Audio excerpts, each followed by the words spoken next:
Subscribe now and press the bell icon. नमस्कार, मैं अनिल जायसवाल। आप देख रहे हैं वायरल खबरें। सोशल मीडिया पर एक वीडियो वायरल हो रहा है जिसमें एक व्यक्ति के ऊपर कुछ लोग हमला करते हुए नजर आ रहे हैं।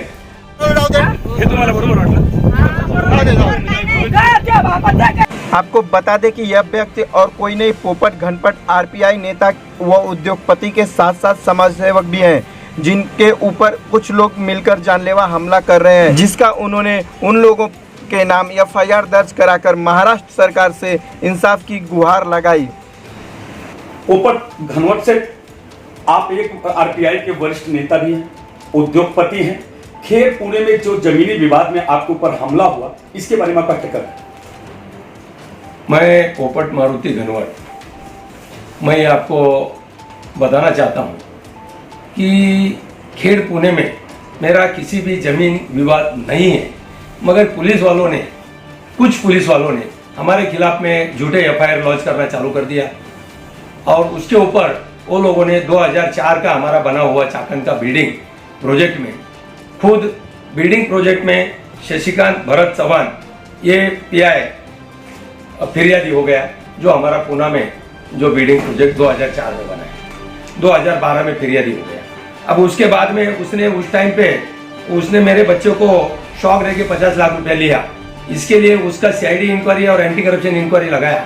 तो एंटी करप्शन इंक्वायरी लगाने की वजह से ये एंटी करप्शन तीनों ऑफिसर का मैंने लगाया हुआ एंटी करप्शन का पेपर है।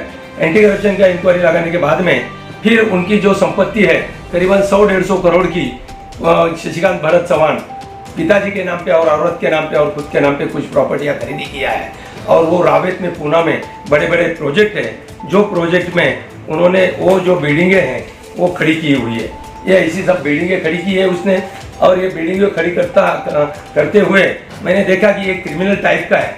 वो ऑफिसर की जब मैंने नॉलेज लिया तो वो ऑफिसर के ऊपर पुणे में ऐसा ही और 2-3 लोगों के ऊपर झूठे केसेस डाल के उसने एफआईआर लॉन्च किए हुए, जिसमें आदमी एक मर गया है और दूसरा आदमी एक है कि वो उसके ऊपर उसने एट्रोसिटी में उसको मार डाला था, दारू पी के मार दिया था, दारू पी के। इसके लिए 2 एफआईआर उसके ऊपर ऑलरेडी चालू है और उसका डिपार्टमेंटल इंक्वायरी चालू है। ये ऑफिसर का जो एक बनवी है उसका नाम है जालिंदर सुपेकर, साला है जालिंदर सुपेकर, वो एडीजी है सीआईडी में। उसका वो फायदा लेते हुए anti corruption inquiry, departmental inquiry और हर जगह पे वो उनको मदद करते हैं। इसकी वजह से ये आदमी इतना क्रिमिनल और इतना शशिकांत भरत चौहान क्रिमिनल माइंड का है कि वो लोगों को कोई तकरार करता है उसके खिलाफ 354, 376 खंडनी और उसके बाद में एट्रोसिटी ऐसा एफआईआर लॉन्च करने का उसका ये आदत है। इसी प्रकार से वो करता है। यवत पुलिस स्टेशन में था जब भी किया उसने, आर्थिक गुना शाखा में था जब भी किया, नारायण गांव में था जब भी उसने ऐसे ही किया। अमाप संपत्ति उसने बनाई हुई है बाप के नाम पे, जबकि बाप एक मामूली कर्मचारी था गवर्नमेंट में। वो जब रिटायर हुआ तो उसके पास खाली 16 लाख की संपत्ति थी, आज उसके पास 100 करोड़ से ऊपर की संपत्ति खड़ी हो गई है। इसके बारे में मैंने एंटी करप्शन इंक्वायरी लगाने की वजह से ये 2019 से मेरा इंक्वायरी चालू था, 2018-17 से लेके। तो उसने क्या किया, 2019 में एक महिला को जो तमाशे में काम करती है और कलाकार है, वो बोलने की कलाकार है, माहिर है, ऐसे महिला को पकड़ा और झूठा पेपर बना के मेरी जमीन है ऐसा वो जो एक वादा दावा मेरे खिलाफ में एक पेपर प्रोपोगंडा करके मेरे खिलाफ में खेड़ पुलिस स्टेशन में गया। तो खेड़ पुलिस स्टेशन में पीआई को उसने बोला कि भाई अभी रात को 11:30 बजे बोला ये महिला है, ये दलित है, मागास वर्गीय है, इसका ऊपर एट्रोसिटी ले लो, पोपट घनवट ने इसकी जमीन लुबाड़ा है।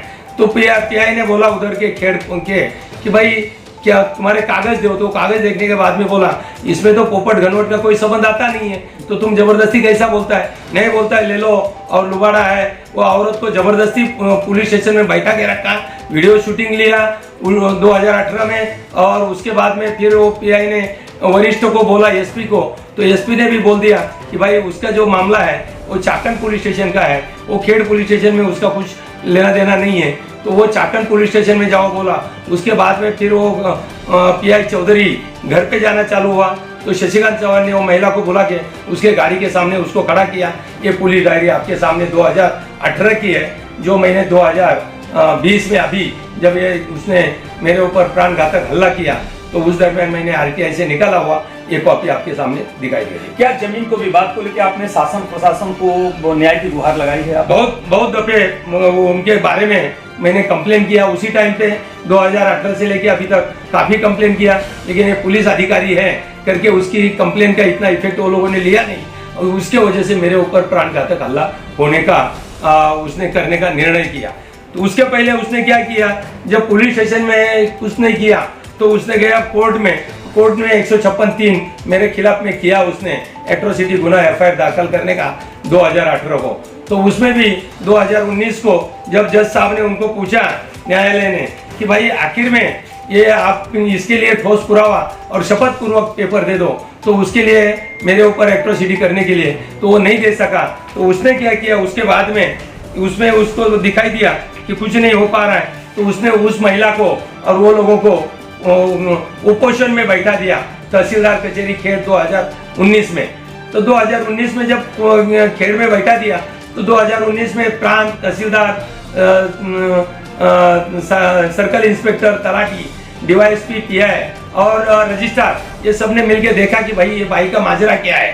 तो उन्होंने बताया कि भाई का माजरा ये है, हकीकत में उसने जो जमीन लिया था वो जमीन जिससे लिया था वो जमीन का फुलफिल उसने डॉक्यूमेंट नहीं बनाया और इसका पुनर्वसन का परवानगी नहीं लिया, इसके लिए वो 10 उसका नाकारा गया है, रजिस्टर नहीं हुआ है, अनरजिस्टर रह गया है। तो ये सर्च में किधर भी नहीं आता है। तो पोपट घनवट ने ये जो जमीन लिया है सर्च निकाल के लिया हुआ है, इसके लिए उनका 7/12 के नाम 2010 से लेके अभी तक है।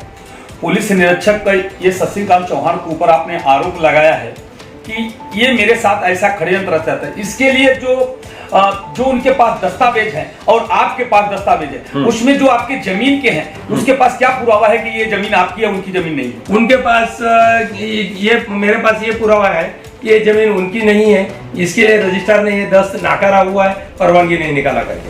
और मेरे पास इसके लिए ये मेरी जमीन है कि मेरे पास 7/12 उतारा ही मेरे नाम का है उस जमीन का, इसके लिए वो जमीन आज भी मेरे नाम की है और ये जमीन का 7/12 वगैरह सब मेरे नाम का है।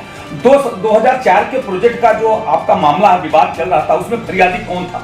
उसमें फरियादी जबकि बिल्डिंग प्रपोजल में ऑथराइज की अनऑथराइज बिल्डिंग काम किया, इसके लिए बाजू वाले ने एक झूठा कंप्लेंट डाला जो कि मेरी जमीन हड़पना चाहता था, रास्ता चाहता था।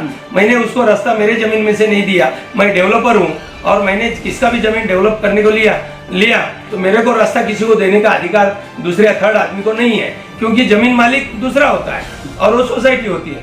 तो वो देखते हुए वो बाजू वाले ने एक झूठा कंप्लेंट मेरे खिलाफ में किया। फिर वो कंप्लेंट के ऊपर शशिकांत चौहान खुद फिरियादी होके मेरे बच्चे के ऊपर झूठा आरोप लगा के एफआईआर लॉन्च किया और बिल्डिंग प्रपोजल जो कि वहाँ बिल्डिंग बनी हुई है उसके ऊपर उसने झूठा खुद फिरियादी बना, जबकि कायदे में ऐसा फिरियादी बनने का किधर भी रूल नहीं और महाराष्ट्र में अभी तक ऐसी फिरियाद किधर भी हुई नहीं है। ये पेपर ये है कि इसमें कहीं भी ऐसा नहीं है रूल की पुलिस जमीन प्राइवेट जमीन पे पुलिस कोई फिरियादी हो। घटनास्थल पर आप और आपका एक नाबालिग पोते को लेके जाना और एक अपने भाई को ले जाना, इसका क्या वजह हो सकता है? मैं और मेरा पोता उधर सरकारी सर्वे मेरा चालू था, उसका नोटिस आया था, इसके लिए साइड पे गया हुआ था पीछे फार्म हाउस में से, और उधर ही जब मालूम पड़ा भाई को कि मेरे ऊपर हमला हो रहा है तो भाई दौड़ते दौड़ते आया। उस टाइम पे मैंने कुछ शूटिंग लिया हुआ था मेरे मोबाइल से जो खीसे में था। उस टाइम पे मैंने बोला भी था कि देखो तुम लोगों को शशिकांत चौहान ने भेजा है, तो वो भाई बोलती है कि उसका त्याचं नाव घेऊ नको, त्याचं नाव घेऊ नको, इसका मतलब कि भाई वो उसने भेजा हुआ है, नाम लिया तो उसका कंसर्ट है। तो इसके लिए मैंने फिरियाद में जब 14 तारीख को फिरियाद लिया तो शशिकांत चौहान खुद उसमें फिरियाद दी है, ऐसा करके मैंने उसमें मेंशन किया है और वो एफआईआर नंबर है 818/2020। अच्छा, जिस समय हमला हुआ था उस समय उनकी संख्या क्या थी और कौन कौन से लोग थे? उसमें 10-11 लोग थे, जो कि प्रॉपर्टी मेरी है, 7/12 मेरे नाम का है, हमारे परिवार के नाम का है, घनवट एग्रो फूड के नाम का। और उस टाइम पे वहाँ के दो चार लोग स्थानिक थे, बाकी के सब लोग बाहर के आए थे 2 गाड़ी भर के। और दूसरी बात, आप ये दावा करते हैं और आरोप भी लगाते हैं कि महिलाओं को ये इंस्पेक्टर शशिकांत चौहान सपोर्ट करता है, इसके बारे में आपका क्या कहना है? इसके लिए मेरे पास सबूत है कि उसने मेरे को भी पुलिस वहाँ जब उधर के न्यायालय में मैं गया था तो 26/11/2018 को, तो उस टाइम पे वो न्यायालय में मैंने उसके खिलाफ में एक न्यायाधीश को तकरार दिया था। शशिकांत चौहान ने मेरे को धमकी दिया है ये न्यायालय के आवार में, तो शशिकांत चौहान को पुकारा नाम, तो उसके दोनों गुंडे मिल गए उधर, मगर शशिकांत चौहान वहाँ से निकल गया।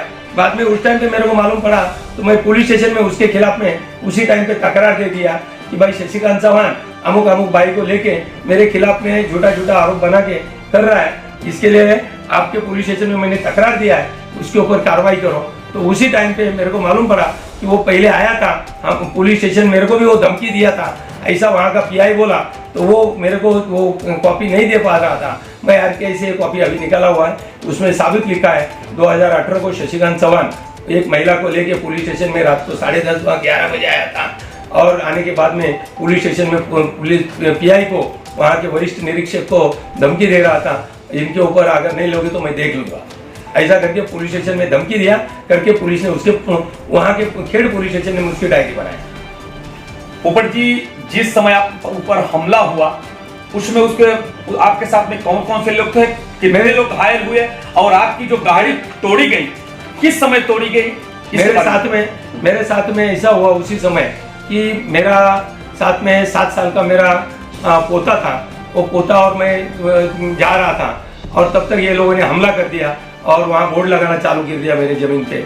और उसके बाद में तब तक मेरा भाई वहाँ आया, भाई के ऊपर भी हमला किया, मेरे बच्चे के ऊपर भी किया और मेरे ऊपर भी हमला किया, लेकिन ईश्वर की दया है कि मैं वहाँ उस वो हमले में से बच गया। पराई फेंक के मारा था मेरे ऊपर वो लोग ने। हाँ। दूसरा मैं ये पूछना चाहता हूँ कि जिस समय आपके ऊपर हमला हुआ तो कोई आपको बचाने के लिए नहीं आया? नहीं, वो सुनसान जगह ऐसी थी कि आजू बाजू का वो कोई रास्ता नहीं था, वो बहुत मतलब मेरे पूरे जमीन का बीच में आके 50 एकड़ की जमीन है, वो बीच में आके मेरे ऊपर उसने हमला किया, इसके लिए उधर आजू बाजू में कोई नहीं। आपने कितने लोगों के ऊपर FIR दर्ज किया है? मैंने 10 लोग और एक पीआई भरत चौहान 11 लोगों के ऊपर FIR दर्ज किया है। कुछ लोगों को जो उनका नाम, और इसमें इन्होंने पूरा संगनमत करके मेरे ऊपर 2 साल से ये लोग मिलके, वहाँ के गांव के 2-3 जन हैं, जिसमें पोपट काशीनाथ सोनवणे, कैलाश यशवंत सोनवणे, शिवशरण महेश शिवशरण, ऐसे वहाँ के जो एट्रोसिटी डालने वाले लोग हैं, जो हफ्ता वसूली करने के लिए इस प्रकार से झूठे काम करते हैं, ऐसा लोगों का संगनमत करके शशिकांत चौहान ने ये महिलाओं को सामने ला के हमारे सामने षड्यंत्र किया। इसके लिए मैं मेरी उनको खिलाफ में खेड़ पुलिस स्टेशन में मैंने उनका FIR लॉन्च किया। पोपट जी, आगे अगर आपने ये न्याय के लिए आपने गुहार लगाई है, अगर आपको न्याय नहीं मिला शासन प्रशासन से, तो फिर आगे आप क्या करने वाले? नहीं, उसके पहले उसने और एक प्रयत्न किया मेरे खिलाफ में। पुणे ग्रामीण के लॉ ऑफिसर थे चंद्रकांत देवराम कांबळे, ये लॉ ऑफिसर पुणे ग्रामीण के तो रिटायर्ड जज है, इसको मेरे खिलाफ में उसने मौका लगाने का 31 पेज का अर्जी वहाँ के SP को दिया था शशिकांत चौहान ने 2018 में, और वो लॉ ऑफिसर को उन्होंने SP साहब ने चेकिंग को दिया, तो लॉ ऑफिसर ने मेरे से 20 लाख रुपया मांगा। 10 लाख रुपए में मंडोली हो गई, तो 10 लाख रुपया देते हुए रंगे हाथ वो चंद्रकांत कांबळे पकड़ा गया। वो FIR में ऑलरेडी उसका शशिकांत चौहान का नाम है कि शशिकांत चौहान की वजह से ये पैसा उसने इनके खिलाफ में जो मौका नहीं लगाना चाहिए, ऐसा करके रिपोर्ट देने के लिए इन्होंने 20 लाख रुपया मांगा था, 10 लाख रुपया, और वो रंगे हाथ पकड़े गए। वो FIR उनके खिलाफ में मैंने दर्ज किया हुआ है।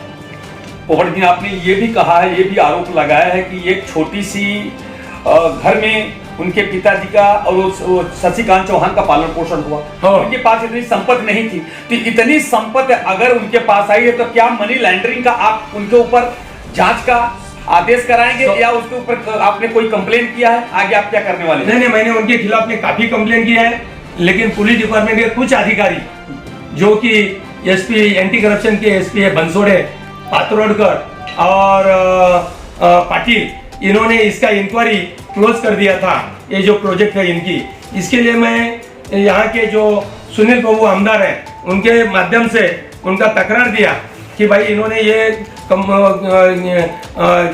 निकाला हुआ है 100-150 करोड़ की प्रॉपर्टी, क्योंकि जो वहाँ बैठे हुए पुणे एंटी करप्शन में तीनों लोग ये बहुत भ्रष्टाचारी है। उन्होंने करोड़ों रुपया का लेते हैं और वो भ्रष्टाचार अपना ये केस क्लोज करने का काम करते हैं। तो फिर सुनील प्रभु साहब ने 23 जून 2020 को दूसरा एक एंटी करप्शन का इंक्वायरी वो चालू करने के लिए पत्र दिया। इसके लिए अभी उसके खिलाफ भड़क के ये लोगों ने प्रोपोगंडा करके मेरे ऊपर हमला किया। नहीं, क्या मनीष ज्योति आज इनके पास ये पुलिस निरीक्षक होते हुए और एक उनके पिताजी एक छोटी किसान होने के बावजूद इतनी करोड़ों की संपत्ति है, तो ये मेरा प्रश्न है, क्या आप मनी लॉन्ड्रिंग का इनका मनी लॉन्ड्रिंग का केस ईडी के माध्यम से इंक्वायरी होना जरूरी है। शशिकांत भरत चव्हाण और अमर तात्याबा देसाई और बलराज शिवराज गंजिले, ये तीनों जो एक डिवाइस पे लातूर में, उसके खिलाफ में भी मैंने काफ़ी कंप्लेन किया हुआ है। लेकिन पुलिस के कुछ अधिकारी जो है, वो जो भ्रष्टाचारी अधिकारी, ऐसे लोगों को जो